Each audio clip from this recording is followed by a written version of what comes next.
So Deuteronomy niko na nini hapa inaitwaje? Trouser. Ndo nilikuwa naikagua hapa ni Balmain.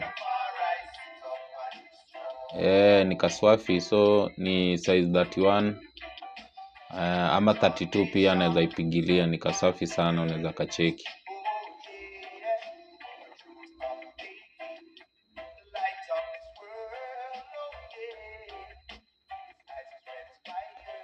Ni Balmain, unaweza ona hivyo back view pia venye iko.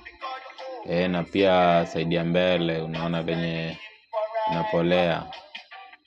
Kasafi mbaya sana, nimekapata leo. So kama unavaa number 30 31 not 31 32 naweza nidungia hapo, na hiyo namba naweka hapo kwa comment section. Uridhike na kitu swafi hivyo bana.